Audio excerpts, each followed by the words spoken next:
श्री गणेशाय नमः।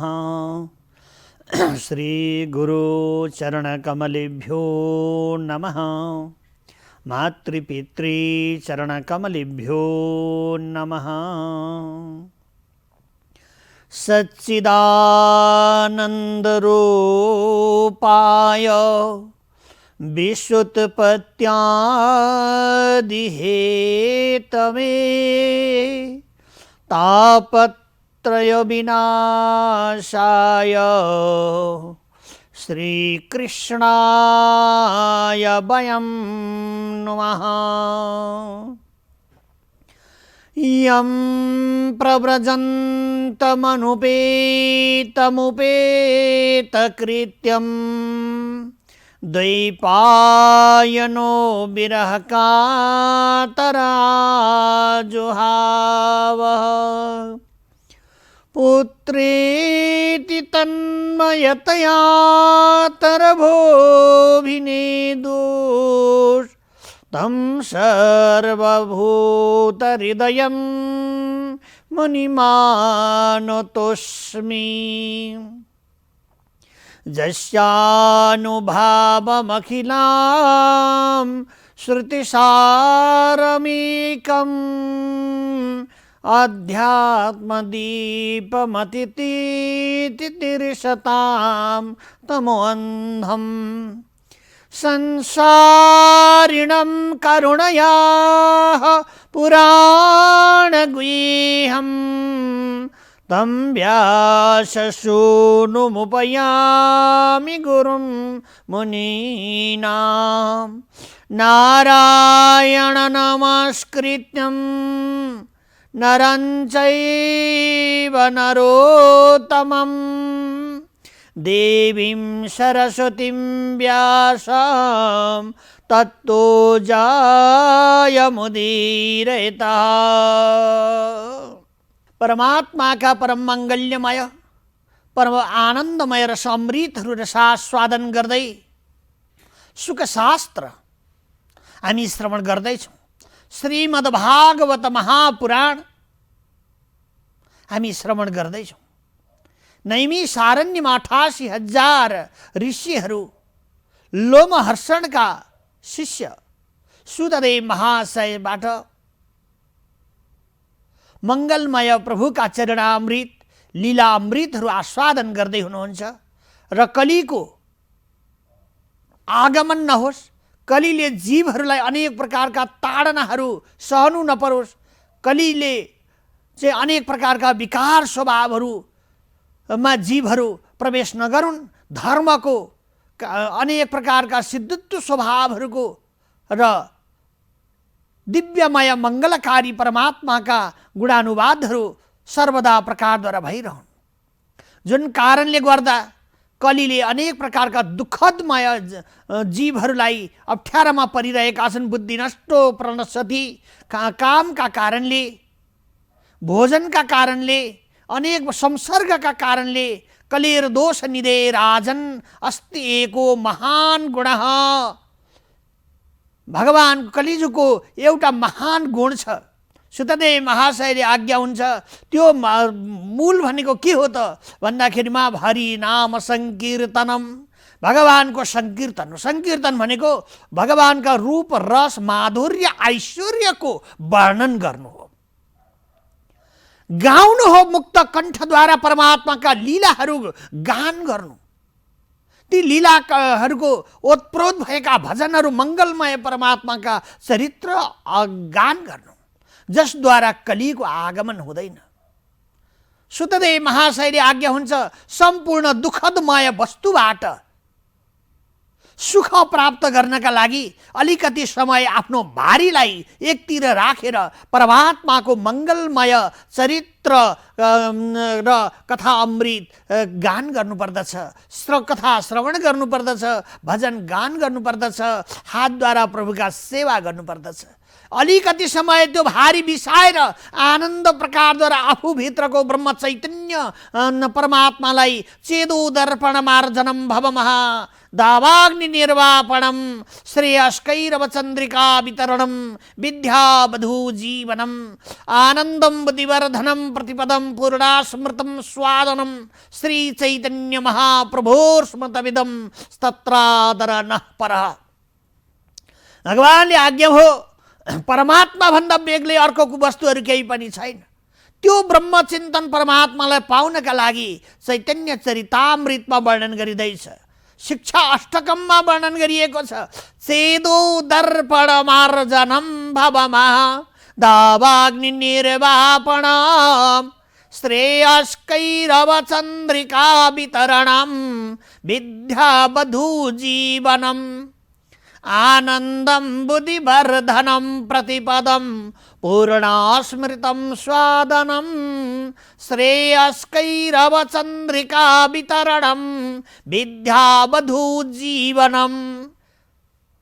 भगवानले यहाँ शिक्षा अष्टकममा यस्तो प्रकारको चैतन्य महाप्रभुले आज्ञा भएको छ।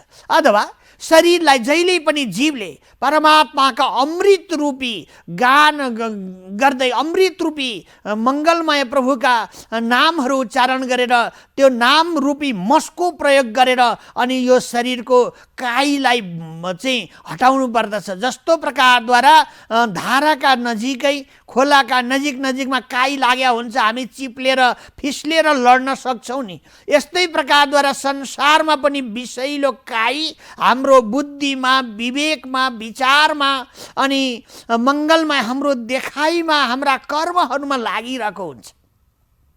छोएर पनि त्यो विष लाग्छ, सुनेर पनि त्यो विष लाग्छ, देखेर पनि त्यो विष लाग्छ अनि त्यसबाट काई जम्दै आउँछ।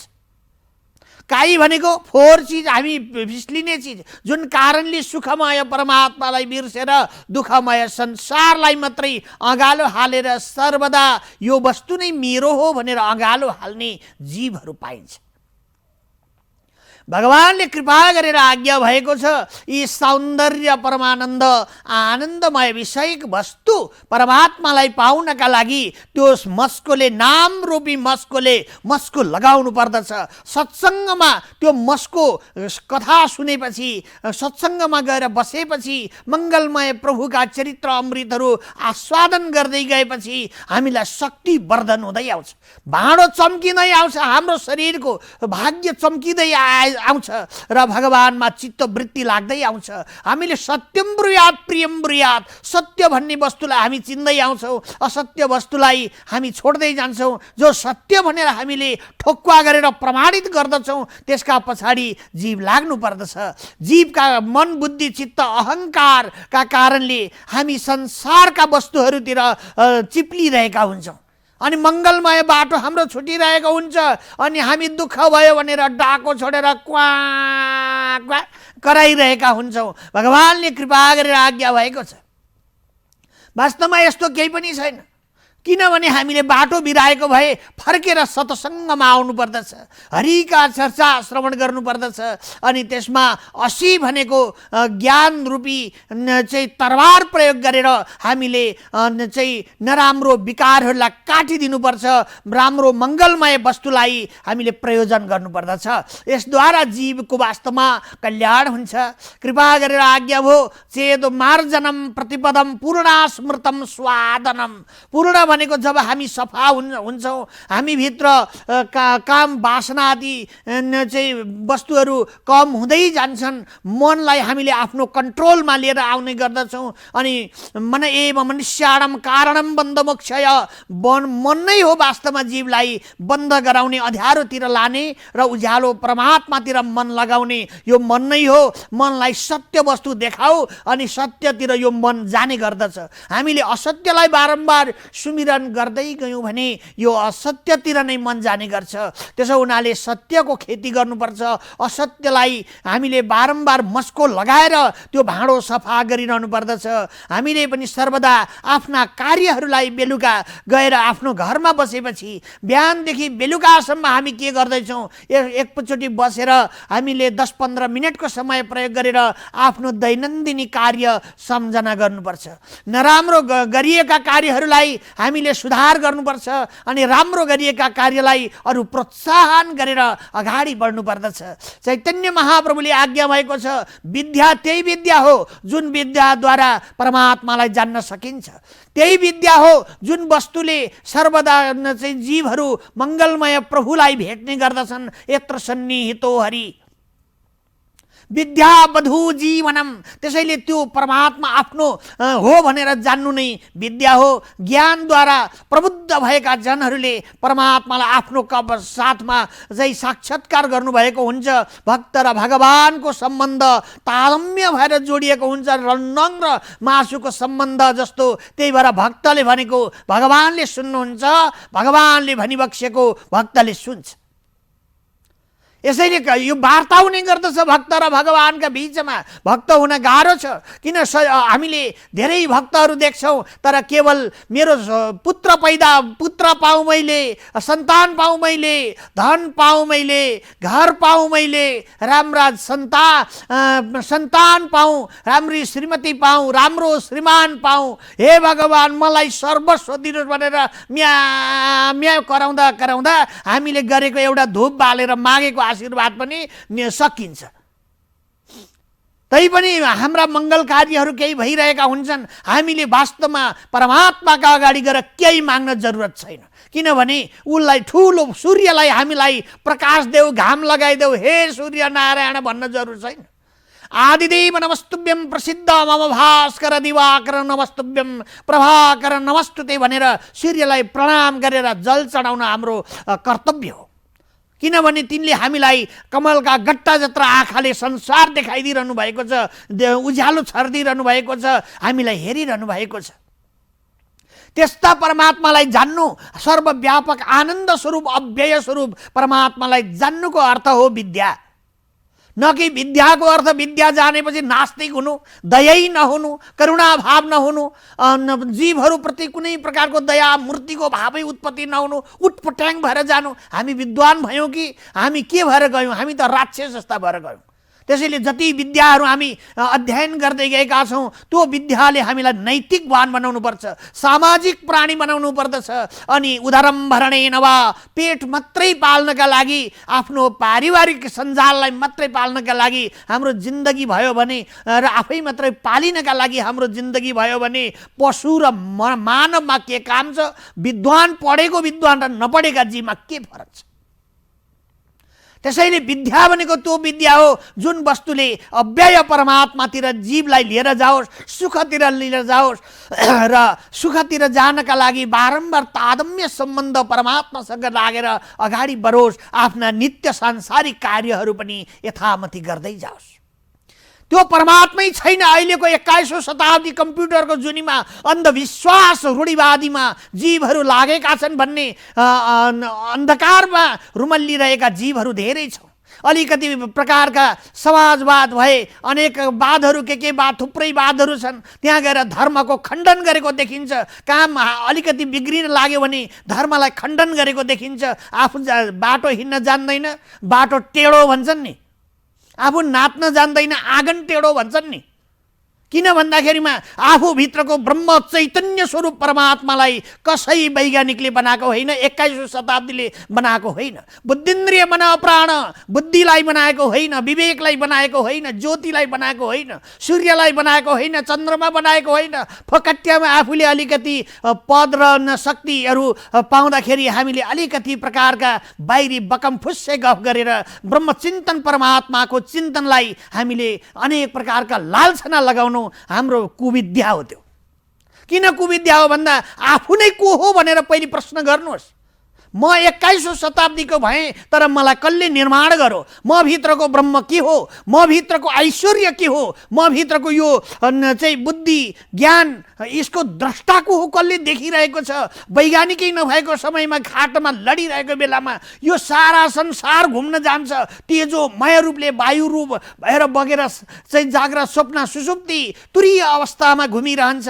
तर त्यो वस्तु के हो? कसले घुमाइरहेको छ? त्यहाँ ती वैज्ञानिकहरू आकाशमण्डलमा घुमिरहनु भएको छ, चन्द्रमामा गइरहनु भएको छ, हामीले सुनिरहेका छौँ नि। यो के को सहारामा भन्दा परमात्माले बुद्धि प्रदान गर्नुभएको छ, विवेक प्रदान गर्नुभएको छ। यस्तो साहसी भएर त्यो ब्रह्म नै यहाँ साँची रूपमा बसेको छ। अनि ती सक्षम महापुरुषहरू, सक्षम पुरुष वैज्ञानिकहरू परमात्माको आशीर्वचन प्राप्त गरेर अनेक प्रकारका कार्यहरू साफल्य गरिरहनु भएको छ।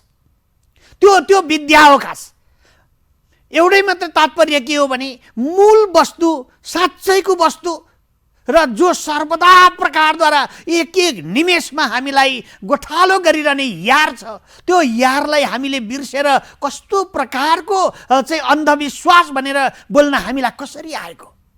यो वाणीको अधिष्ठ आगोलाई कसले बनाएको हो र? कसैले बनाएको होइन, यो त परमात्माले कृपा गरी बक्सेको। यो आगो छ हाम्रो वाणीमा। यो आगो जब एकदम बलियो हुन्छ, आगो हाम्रो वाणीमा रहन्छ, हामीले बोलेको, हामीले गरेका कार्यहरू सबैले श्रवण गर्नुहुन्छ, सुन्नुहुन्छ।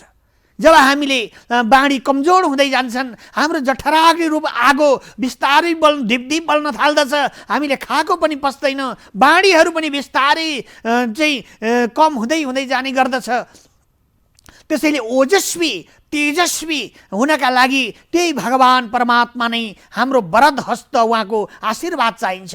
त्यो नै हाम्रो सर्वव्यापक अव्यय स्वरूप परमात्मा हो, साँची सत्ता हो। जाग्रतमा पनि उही हो, सपनामा पनि उही हो, र सुषुप्तिको अवस्थामा पनि त्यही परमात्मा सर्वव्यापक रूपले स्थित हुनुहुन्छ। सुखदेव स्वामीले आज्ञा भएको छ राजा परीक्षितलाई। उहाँले के भन्नुहुन्छ भन्दाखेरिमा तपस्विनो दानपरा यशस्विनो मनस्विनो मन्त्रविदो सुमङ्गलः क्षेमं न विन्दन्ति विना यदर्पणं तस्मै सुभद्रे सर्वश्री नमो नमः। सुखदेव स्वामीले आज्ञा भयो तपस्वीहरूका मूल परमात्मा नै हुनुहुन्छ। दान गर्नेहरूका दातव्य परमात्मा नै हुनुहुन्छ। भक्तिका मूल परमात्मा नै हुनुहुन्छ। र सन्यास योगीहरूका सर्वस्व परमात्मा नै हुनुहुन्छ। भक्तहरूका भगवान परमात्मा नै हुनुहुन्छ। त्यस्ता भगवान सुमङ्गला, मङ्गलै मङ्गल छन् प्रभुका लीलाहरू, मङ्गलै मङ्गल छन् प्रभुका कार्यहरू, मङ्गलै मङ्गल छन् परमात्माका एक एक चाहिँ लीलाहरू, र जसद्वारा हामीले श्रवण गर्नाले सम्पूर्ण प्रकारका विपत्तिहरू, जन्म मृत्यु रूपी भवाटवीबाट जीव स्वत बाँच्न सक्दछ। स्वत जीव ब्रह्ममय हुने गर्दछ। त्यसो हुनाले यहाँ धर्ममा कुनै प्रकारको पनि पधेरी छैन, कुनै प्रकारको पनि पधेरी छैन। पधेरी भन्ने अर्थले के बुझ्नु पर्यो भन्दाखेरिमा रोकावट छैन। धर्म भनेको त सर्वस्वतन्त्र हो। धर्म भनेको त खम ब्रह्म आकाश जस्तो विशाल छ। धर्म भनेको सर्वव्यापक छ। त्यसैले धर्म सानो चिज होइन, कसैको खल्तीको पेवा पनि होइन। जसले जति धेरै उपासना परमात्माको गर्न सक्दछ उसका नै परमात्मा आफ्नो बन्नुहुन्छ। उसैले भगवानको आशीर्वाद पाउँछ। त्यही भक्तको नजिकै परमात्मा आइबक्सिन्छ। त्यही भक्तले भगवान देख्ने गर्दछ। भगवानले आज्ञा भयो विन्दन्ति अथवा विन्दन्ति ब्रह्मगति गतिक्रमः। त्यसैले बारम्बार प्रकारद्वारा ब्रह्म गतिमा लागेका जनहरूले एकाकार प्रकारद्वारा ब्रह्म विषयक परमात्माको नै चिन्तन गर्नुहुन्छ। क्षेमं न विन्दन्ति विना यदर्पणम्। अन्तिममा भनिएको छ, सुखदेव स्वामीले आज्ञा भयो यदि हामीमा क्षमा अर्पणको बुद्धि छैन भने, हामीले गरेका कार्यहरू भए, सारा कार्यहरू भए, मैले गरेको भनेर हामी भनौँला, 1 मिनट पछाडिको आयु थाहा नपाउने जीव हामी। 1 मिनेट पछाडिको मृत्युले डङ्क बजाएर चाहिँ आफ्नो यो श्वास प्रश्वास लिएर जाने यो चौतारी हो हाम्रो त। जीव र परमात्माको मिलन भएको चाहिँ चौतारी हो। ज्ञानद्वारा परमात्मालाई नै साक्षात्कार गर्नुपर्दछ। अहङ्कारका कारणले सर्वदा मै हुँ भन्ने भावनाहरू हाम्रो रहन्छ र सर्वस्व बनाउने हामी नै हौ भन्ने भाव उत्पत्ति हुन्छ भने मूर्खता यही हो। परमात्माको कृपाले हामीलाई बुद्धि प्रदान गर्नुभयो। त्यो बुद्धिका कारणले यी ठुला ठुला मनस्वी तपस्वी जनहरूले जुन ज्ञान प्रदत्त गरिरहनु भएको छ, यस्तै गरेर भगवानका आशीर्वादले कोही वैज्ञानिक हुन सक्नुभयो, कोही साइन्टिफिक हुन सक्नुभयो, कोही चाहिँ अनेक प्रकारका खोज मेथडहरूमा ठुला संसारका चाहिँ अन्वेषकहरू हुन सक्नुभयो, कोही चन्द्रमासम्म जान सक्ने हुनुभयो, कोही मङ्गल ग्रहसम्म जान कोसिस गरिरहनु भएको छ, कसैले यान बनाइरहनु भएको छ, कसैले प्लेन बनाइरहेको रहनु भएको छ, कसले गाडीहरूको यस्तो निर्माण गरेका छन्, कसरी चल्छ, आगो कहाँबाट बल्छ व्यवस्था गर्नुभएको छ। हो, यो बनाउनका लागि यसका बुद्धिका मालिक परमात्मा यहाँभित्र घुसिरहेको छ। त्यही भएर 21औं शताब्दीमा हामी हिँड्दैछौँ भने ऊ हजारौँ हामीभन्दा कदम अगाडि विकसित छ। त्यही भएर आध्यात्मिक वस्तु सानो होइन। आज सबै विनष्ट हुँदा पनि आध्यात्म वस्तु रहिरहन्छ। किनभने हामी हुँदा पनि नहुँदा पनि अघि यो सबै थियो, अहिले हामी हुँदा पनि सबै छ, हामी नहुँदा पनि त्यो रहिरहन्छ। भौतिक आदि भौतिक आध्यात्मिक चिजहरूमा त्यो नै सर्वव्यापक परमात्मा रहनुहुन्छ। त्यसैले क्षेमम न बिन्दन्ति बिना यदर्पणम भनिएको छ। अथवा क्षमा कसैले पनि अर्पण नभएसम्म, भगवानलाई उसमा न्युछावर नभएसम्म क्षमा मिल्दैन। राजा परीक्षित वास्तवमा आज सबै चिजहरू छोडेर उहाँले चाहिँ घरबार द्वार राजसिक ठाँटहरू सब छोडेर, आफ्नो ऐश्वर्य छोडेर, पुत्र पौत्रादि कलत्र सबलाई छोडेर चाहिँ आज गङ्गा तटमा आउनु भएको छ। उहाँले क्षमा माग्नु भएको छ। म अब मृत्युका घाटमा पुग्दैछु, मलाई अजम्बरी बुटी खुवाउनुहोस्, जसका कारणले मलाई तक्षकले पनि डसेक पनि कुनै डर नहोस्, यो शरीर भवाटबीले पनि मलाई छुन नसकोस्, मलाई अव्यय परमात्मामा मिलाइदिनुहोस् भनेर उहाँलाई यस्तो प्रकारको विचार भएको छ।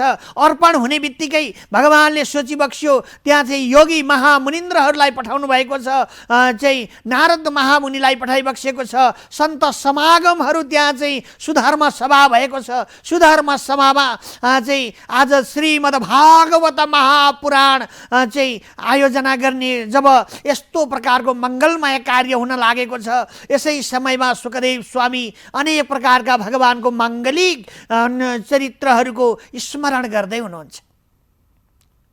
किन भन्दाखेरि अर्पण भयो मेरो भक्त। सारा अहङ्कार थियो, अघि मरेको सर्प तपस्वीहरूका शिरमा लगाउँदै हिँड्थ्यो। आज मैले गल्ती गरेछु, हे भगवान, मैले तपस्वीको तप के हो, ज्ञानीको ज्ञान के हो, ध्यानीको ध्यानको किन गरेको होला, यो मैले बुझ्न सकिनँ। के का कारणले भन्दाखेरिमा मेरा सम्पत्तिका कारणले, मेरो अहङ्कारका कारणले, मोहका कारणले म चाहिँ एकदम सारा चिजहरूले वेष्टित भरिएको छु भनेर यस्तो भावना उत्पत्ति हुँदा परमात्मालाई मैले भुल्न गएँ। वास्तवमा यस्तो प्रकारको जब मनमा राजा परीक्षितलाई आएको छ र उहाँलाई विचार लाग्यो, क्षेमम न बिन्दन्ति बिना यदर्पणम, क्षमा चाहिँ अर्पण नभए बेगर मिल्न सक्दैन। त्यसो हुनाले दान गर्ने जीव होस्, जप गर्ने जीव हुन्, जति कार्यहरू गर्ने जनहरू हुनुहुन्छ, ती सबै जनहरूले कार्य गरेर अन्तिममा कृष्ण अर्पणमस्तु भनेर परमात्मामा अर्पण बुद्धि प्रयोग गर्नुपर्दछ। परमात्मामा अर्पण बुद्धि गर्नका साथमा मङ्गलमय परमात्माको दर्शनीय हुन सक्छ। दान परा यशस्विनो मनस्विनो मन्त्रविदो सुमङ्गला। सुमङ्गला भनेको भगवानका नामहरू जहाँ जपिन्छन्, एक एक मन्त्रहरूमा परमात्माका नामहरू चाहिँ सुमिरन भइरहेको हुन्छ। ती मन्त्रहरू मङ्गलकारी हुन्छन्, आनन्दमय हुन्छन्, जीवलाई सुख दिने खालका हुने गर्दछन्। त्यसैले तस्मै सुभद्रे श्रवसे नमो नमः। यस्ता शुभै शुभ गुणहरूका र सम्पूर्ण योगी सन्त महामुनिन्द्र ज्ञानी भक्तहरूका चाहिँ आत्मारूप परमात्मा र सम्पूर्ण जीवहरूका कल्याणमय स्वरूप परमात्मा, सबै जीवको कल्याण गर्नुहुने भगवानका ती अमृतहरू छन् र मङ्गलकारी परमात्मालाई स्मरण गर्दै सुखदेव स्वामीले बारम्बार त्यो ब्रह्मचिन्तन गर्दै परमात्माको वन्दन गर्दै मन मनमा प्रभुका चरित्रहरूको स्मरण गर्दै हुनुहुन्छ पुनि पुनि। किन भन्दाखेरिमा मङ्गलमय प्रभुका चरित्र अमृत उहाँले त्यो श्रवण गराउँदै राजा परीक्षितलाई अनेक प्रकारका उहाँको माध्यमबाट सारा जीवहरू, दुःखमा पिल्सिरहेका जीवहरूलाई आनन्द वर्षाउने प्रभुका अमृतहरू सुभद्रे शुभै शुभ दिने र चाहिँ सारा प्रकारका दुःख दलिद्रहरूबाट रहित हुने मङ्गलकारी प्रभुका अमृतहरू बखान गर्दै हुनुहुन्छ भन्ने प्रसङ्गका साथमा आजको प्रसङ्गमति यहाँ पूर्ण हुन्छ। असतोमा सत्गमयः तमसोमा ज्योतिर्गमयः मृत्युर्मा अमृतम गमयः। ओम शांति ओम शांति ओम शांति सुशांतिर्भवतु।